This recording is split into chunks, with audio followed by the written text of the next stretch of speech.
Do a quick rainwater catchment update video. It is April 21st, 2020, and I'm going to show you a couple of our systems to see how they're doing. And no better time to do that than when it is raining. So let's start right here. We have our little, just a simple barrel, 50-gallon barrel right here with right there. There you go. You can see the spigot down there, and it's just literally catching off one little corner right there that drips. And we have, I don't know if you can see it, probably can't see it, but it's full basically up until the overflow right there. Okay, so that's one. And we've literally only had 2 or 3 rains, and it's obviously fills up very quickly. And it helps to take care of the deck once we get going. Right now, very early season, we're still getting frost, so there's not a lot that we have out yet. All right, another one of our systems is right there. It's just 2 IBC totes stacked on top of one another, and just catches off of here. And let's see if you can see that. There we go. There's the water, and it's going and flowing in there. And I'll show you kind of how I determine how full it is. So we have our system. Basically, we have a spigot right there, and we also have one here. And what I did is, it's just basically very simple. When this bottom one fills up, which is totally full, I can turn this when this drains to refill it from the top. Okay, so if I can turn it on, and it'll flow from the top. And then on the top one, you can see, I don't know if you can see that, but basically the water levels right there. Okay, so there's the water level, and it works out well enough. I mean, I could get that system a little bit more sophisticated, but like I said, the bottom is totally full, and the top is nearly full, and it probably will be after this rain. And that really helps take care of all of our gardens down here. And it's just convenient and gravity fed. And then when we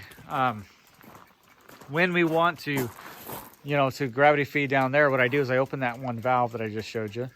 And then what happens is the pressure is basically from the top. And there you go. All right, then we have this one right here. And this guy is flowing nicely, and it's nearly full. Okay, so and there we go. There's the system right there. It's got this little first flush right there. And it comes in here, fills this up. And again, this is used also for irrigation. All of our stuff really is used for irrigation. Of course, it's emergency water as well. All right, this one we just added this year, and you can see it is full. It's obviously all the way to the top and overflowing, in fact.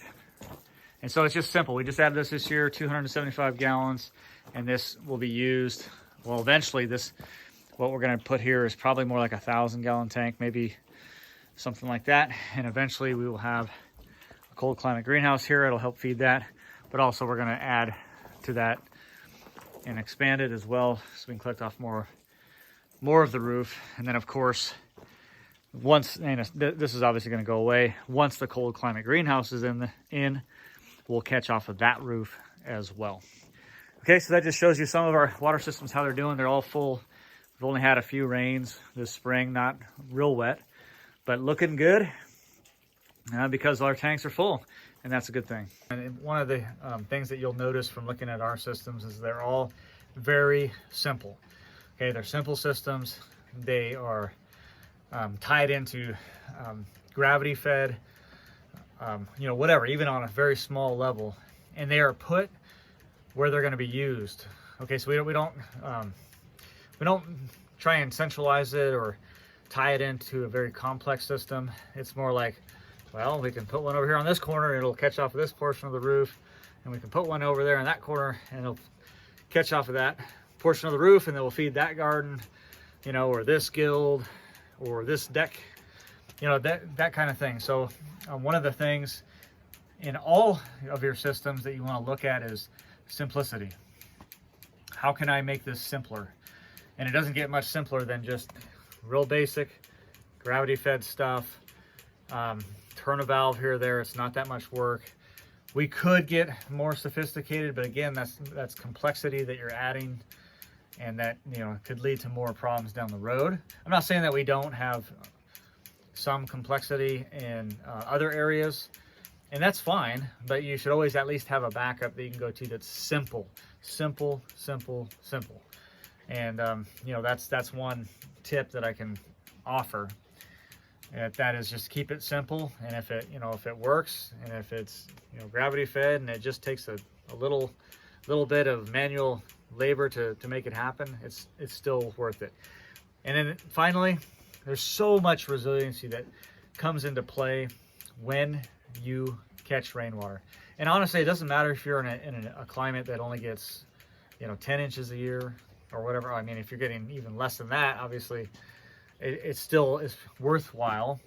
But even 10 inches a year, you can increase your resiliency and increase your water capacity greatly. We do it here, and it ends up taking care of a lot of our gardens. It doesn't take care of everything.